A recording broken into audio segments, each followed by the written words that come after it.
युवा तरंग तरंग तरंग तरंग युवा तरंग। बढ़ते जाए प्रभु की राह में, दीप जलाए प्रभु की राह में।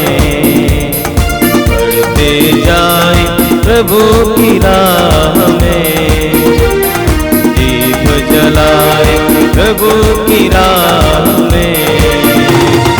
हर्ष मनाए मंदिर जाए, उसको हृदय से हम अपनाए। गाए नूतन गान सभी हम, उसके आगे शीश नवाए। जीवन बिताए प्रभु की राह में, दीप जलाए प्रभु की राह में। बढ़ते जाए प्रभु की राह में, दीप जलाए प्रभु की राह में। गुरु के वचनों से आसमान महकता है, पावन जैसे ही जीवन भी खिल उठता है।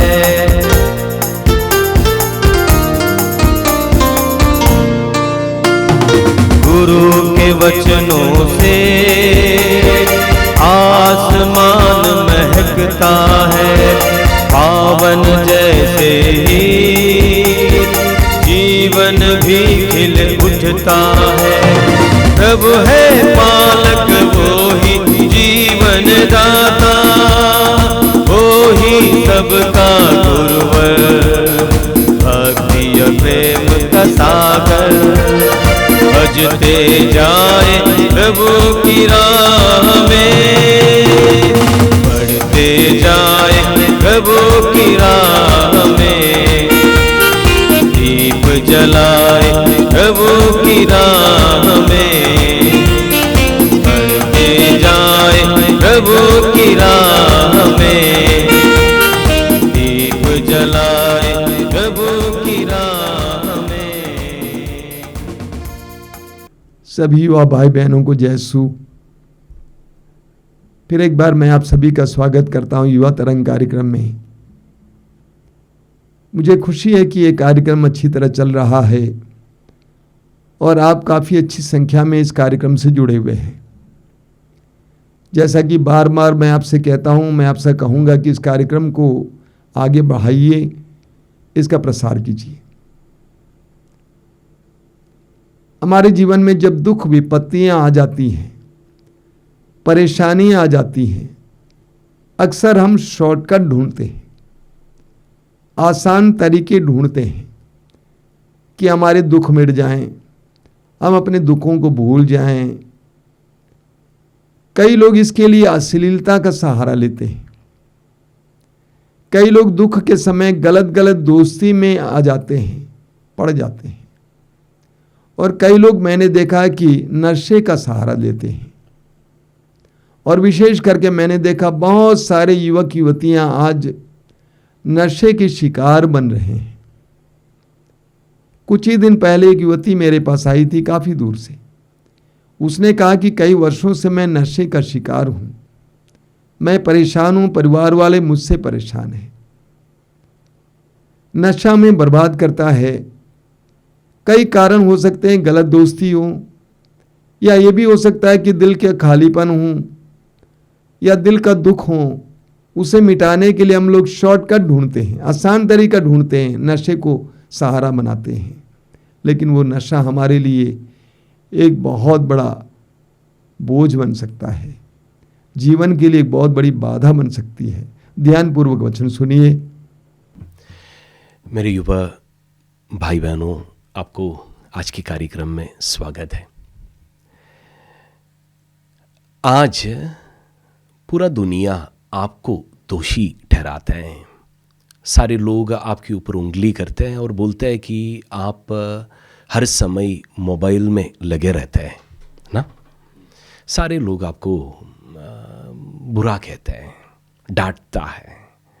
आपके परिवार आपको जब भी आप फ़ोन हाथ में पकड़ते हैं सीधा साइड से देखना शुरू करते हैं ना। देखो मेरे भाई बहनों, ये सिर्फ आप ही का प्रॉब्लम नहीं है। आज पूरा दुनिया मोबाइल के पीछे है। हम सारी जनता इस पीढ़ी का मोबाइल की बहुत ज़्यादा इस्तेमाल करता है, खास करके सोशल मीडिया की ना। हम इसमें क्या गलती है उसको ज़रा देखते हैं। लूकस की सुसमाचार उसके अध्याय 8 में प्रभु यीशु बीज बोने वाले की दृष्टांत हमें सुनाया। प्रभु यीशु हमें बताया बीज बोने वाला वो बोते बोते चल रहे थे, उसमें से कुछ बीज कांटों की बीच गिरे। वाक्य 14 में हम पढ़ते हैं, कांटों में गिरे हुए बीज वे लोग हैं जो सुनते हैं, परंतु आगे चलकर वो चिंता, धन संपत्ति और जीवन का भोग विलास से दब जाते हैं और परिपक्वता तक नहीं पहुंच पाते हैं। प्रभु यीशु हमें इस दृष्टांत में ये कांटों की बीच जो बीज गिर गए उसके बारे में उसको दबाने वाला, उसको असफल बनाने वाले 3 कार्य हमें बताया। उसमें से एक है चिंता, और दूसरा है धन संपत्ति, और तीसरा है कि भोग विलास। हम अगर हमारे माँ बाप की पीढ़ी या हमारे दादा दादी की पीढ़ी उनको देखा जाए तो एक ज़माना ऐसा था, कुछ 40-50 साल पहले वे लोग बहुत ज़्यादा किताबें पढ़ते थे। वो पढ़कर चिंता करते थे, मनन करते थे। आप जानते होंगे कि हम इंसान, मानुष कैसे कहा जाता है, हम मनन करने वाला है। इसलिए तो चिंता, मनन करने वाला ये हमारा स्वभाव है, हम इंसान की स्वभाव है। और ये बहुत ज़्यादा करते थे एक पीढ़ी पहले वाले लोग। वो किताबें काफ़ी सारे पढ़ते थे। और उसके बाद हमारे माँ बाप की पीढ़ी आया, वे लोग अच्छा पोजीशन कमाकर पैसा कमाने की ज़्यादा ध्यान दिया। उन लोग अच्छा नौकरी पाने के लिए, अच्छा बिजनेस करने के लिए, अच्छे से पैसा कमाने में ज़्यादा ध्यान दिया। ऐसा एक पीढ़ी भी गुजर गया। अब आया हमारा पीढ़ी, जो आज हम युवक लोग हैं। हम किस चीज़ पर ध्यान देता है? हमारा ध्यान पूरा देखा जाएगा तो हमारे मोबाइल की ओर जाता है। ये मोबाइल, प्रभु ने जो इस वचन में बोला, वो तीसरा भोग विलास की गण में आ जाता है, क्योंकि इससे हम हमारी आँखों को, हमारे मन को खुशी देना चाहते हैं और कोई लाभ नहीं है। इससे कोई पैसा नहीं कमाता है, इससे कोई नए हमें आइडिया नहीं मिलता है। हम अटेंशन, हमारा एक चीज़ पर कंसंट्रेट करने का ताकत भी, क्षमता भी कम करा देता है। ये आज का मोबाइल में जो सोशल मीडिया है, ये ज़्यादा हम इस्तेमाल करने से, देखो कितना बुराई है। पर हम ये ज़्यादा से ज़्यादा इस्तेमाल करते हैं क्योंकि ये उपलब्ध है हमें और मुफ्त है, हमारे हाथ में ही है। इसको सफल कैसे बनाएं, इसको सही तरह इस्तेमाल कैसे करें, हम इसकी जो बंधन है उसमें से बाहर कैसे निकले। अगर सही रास्ता कोई दिखाए, उसके बाद डांटने में थोड़ा भलाई है। अगर कैसे इससे छुटकारा पाना है नहीं बताएगा, सिर्फ छोड़ने के लिए बोलेगा, अच्छा नहीं लगता है ना। हमें माँ बाप अक्सर डांटते हैं कि तुम मोबाइल बहुत ज़्यादा इस्तेमाल करते हो, और अक्सर दिखाई देते कि वे खुद मोबाइल में लगे हैं, तो हमें बुरा लगते होंगे। देखो मेरे भाइयों बहनों, सबसे पहली बात ये है कि अच्छा क्या है बुरा क्या है जान लेना ज़रूरी है। मेरे भाइयों बहनों, हम मोबाइल के साथ बैठ जाता है, इसमें क्या बुराई हो सकता है? काफ़ी सारे बुराई हो सकता है।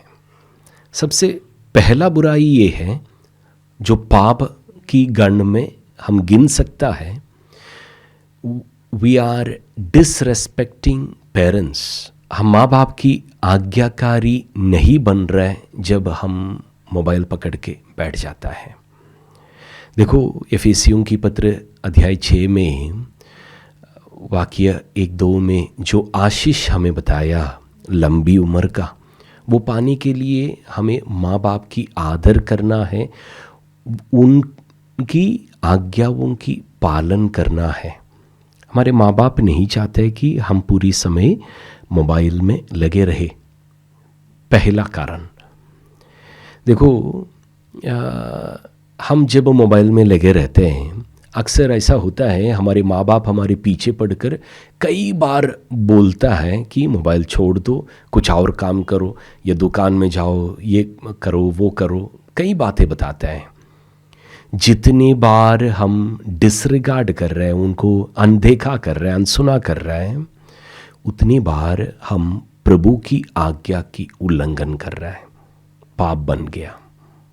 हालेलुया। मोबाइल पकड़ के बैठना छोटी सी बात है, पर बैठे बैठे हम पाप करते जा रहे हैं, बुरी बात है ना। हालेलुया।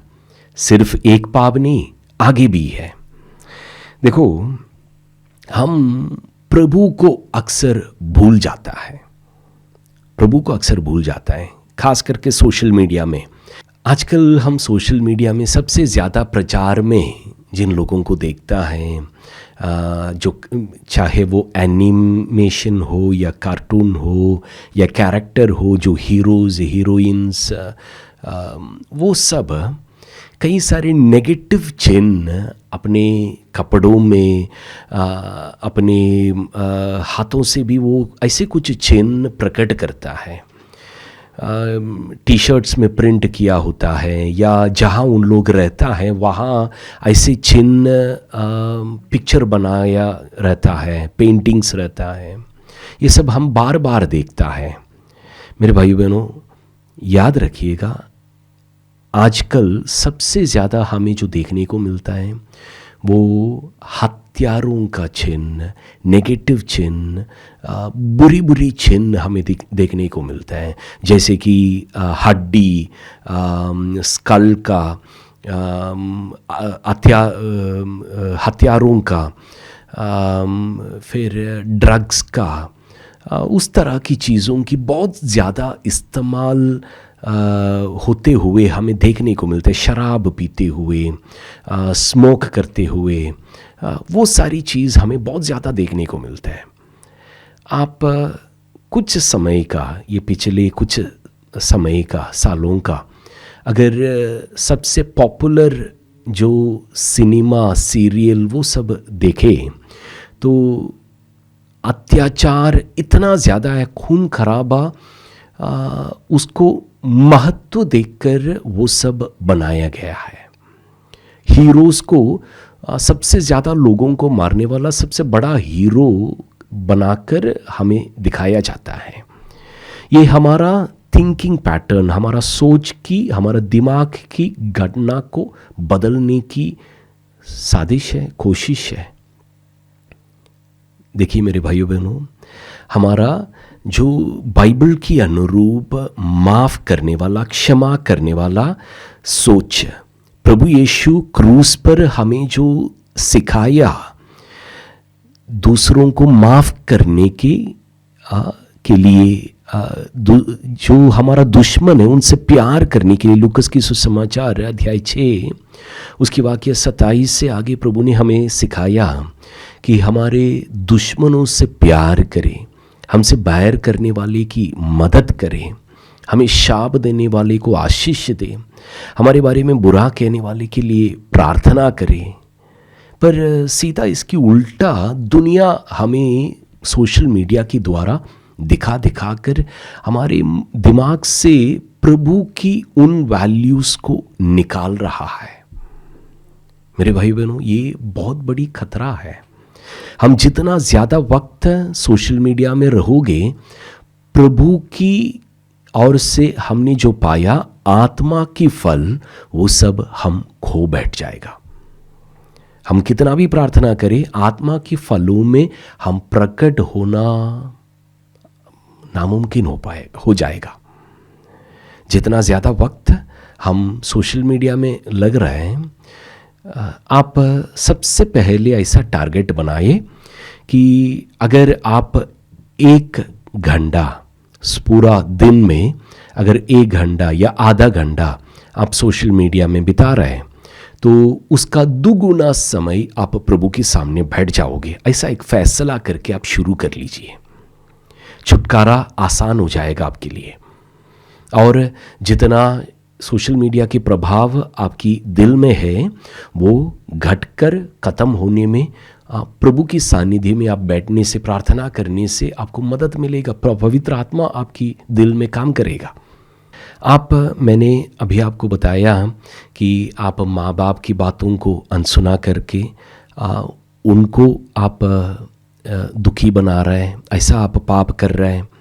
और प्रभु की सानिध्य को आप अनदेखा उसके बारे में बिना सोचे समझे आप प्रभु को भी सोशल मीडिया में रहते वक्त आप अनदेखा कर रहे हैं। प्रभु की सानिध्य के बारे में सोचता नहीं है उस वक्त ना। बहुत कम लोग आध्यात्मिक वचन या आध्यात्मिक चीज़ों पर सोशल मीडिया में ज़्यादा ध्यान देता है। उन लोगों को शाबाशी देता हूँ, अच्छा काम कर रहे हैं आप। शेयर करिएगा सोशल मीडिया को, आप अच्छी बातों से प्रभु का वचन शेयर करते करते भर दीजिएगा। हालेलुया। तीसरी बात, आप सोशल मीडिया में जो आप डायरेक्ट दोस्ती करने से आप मुकर जाएगा, ऐसे लोगों से भी आप दोस्ती कर बैठते हैं, खास करके बुरे लोगों से जो आधा या टुकड़ा कपड़ा पहनने वाले लोग, उस तरह की या बदमाश लोग जिनसे आप असल में मिलन नहीं करना चाहते हैं, ऐसे लोगों से आप सोशल मीडिया में बहुत सारे लोगों को हम देखते हैं कि सोशल मीडिया में उस तरह के लोगों से बातचीत करना, चैट करना या अपना प्रोफाइल छुपा के रख के भी बातें होता है। देखो, ये कपटी स्वभाव है जो प्रभु पसंद नहीं करते हैं। पहले मैंने खून खराबा के बारे में बोला। स्तोत्र ग्रंथ में अध्याय 11 की वाक्य 5 में प्रभु कहते हैं कि अत्याचार लोगों से प्रभु घृणा करता है। मतलब प्रभु की घृणा की पात्र बन जाएगा हम जब इस तरह की चीज़ों को हम पसंद करते हैं, और आशीष से हम वंचित हो जाएगा।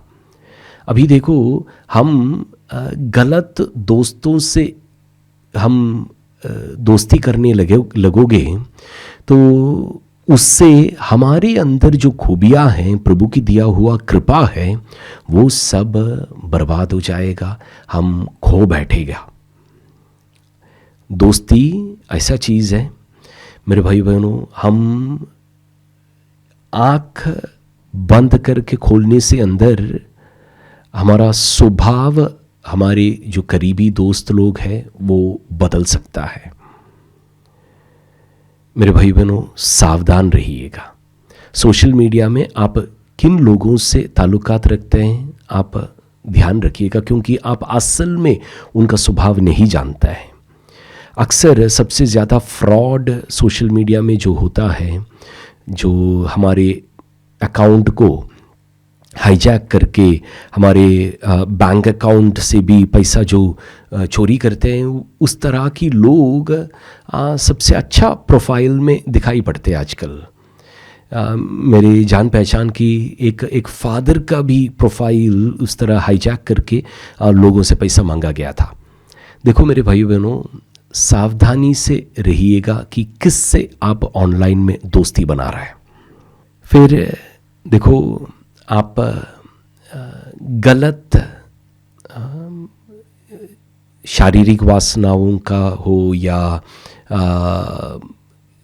खाने पीने का चीज़ों में कोई जो असल में फल उत्पन्न नहीं करते हैं, उस तरह की चीज़ों में आप उसको वेन अम्यूज़मेंट कहता है, मतलब बिना फल का एंटरटेनमेंट है, बिना फल का मनोरंजन। ये बहुत बड़ी खतरा है मेरे भाई बहनों। हमें एक ही जीवन दी गई है और ये उम्र जो हमारा है, ये युवा दशा, ये बहुत कम सालों की है, बहुत कम सालों की। हम प्रतिदिन, हमें 24 घंटे में हम जो अच्छे से हम फलदायक समय हम सोच सकते हैं कि 8 घंटा या 10 घंटा हम कुछ कार्य करते होंगे, उसमें से भी युवक लोग आजकल बहुत ज़्यादा समय सोशल मीडिया में बिताता है, जिसका कोई फल उत्पन्न नहीं होता है। इसका मतलब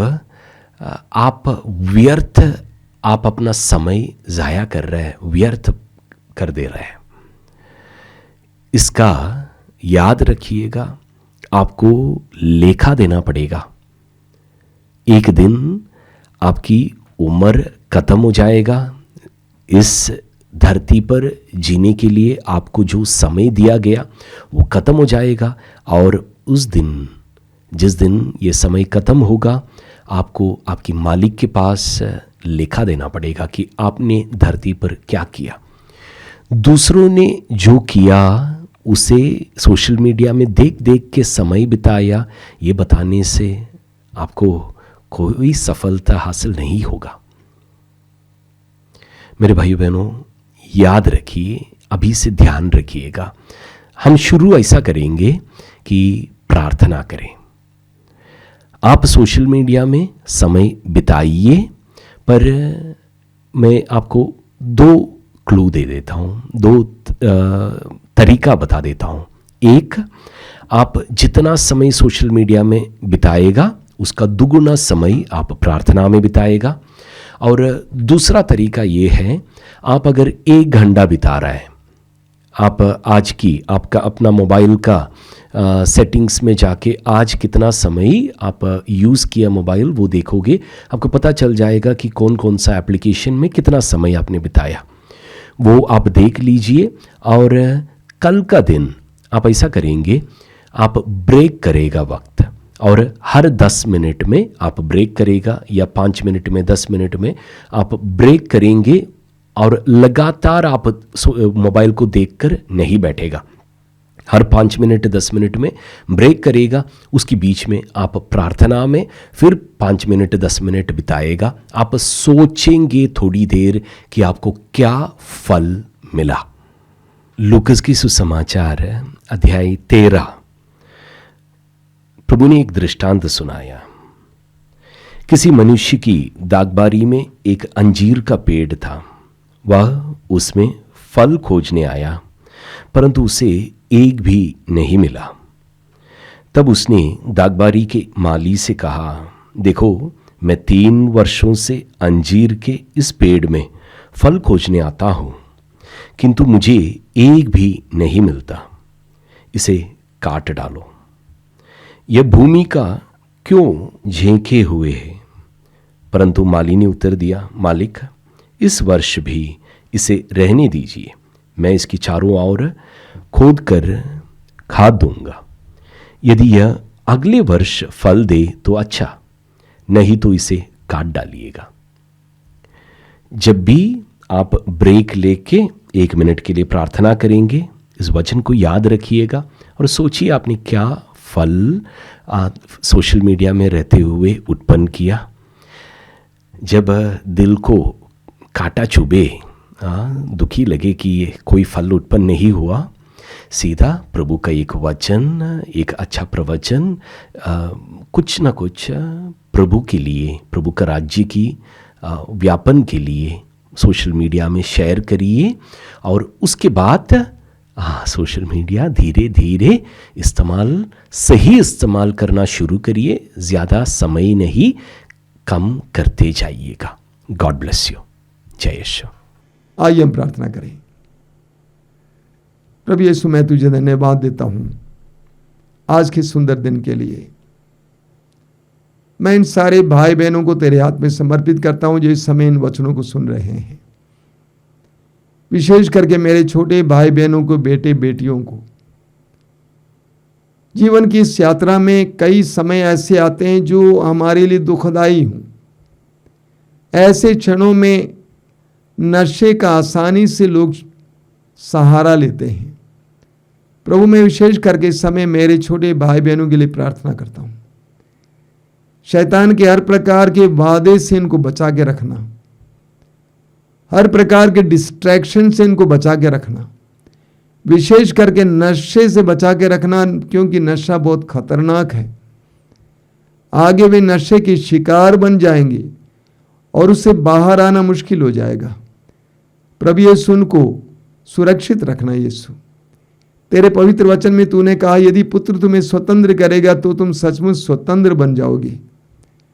अगर कोई नशे के शिकार है, प्रभु यीशु, इस वक्त मैं प्रार्थना करता हूं उन सारे युवक युवतियों के लिए, उनको स्वतंत्र करना, आजाद करना।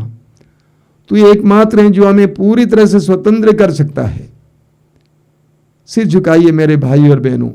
सर्वशक्तिमान परमेश्वर, पिता, पुत्र और पवित्र आत्मा आप लोगों को आशीर्वाद प्रदान करे। आमीन। सबको जय यीशु। धन्य प्रभु का चयन, उसने चुना हमें अपने लिए। उसका कार्य है प्रेम और है ममता हमारे लिए।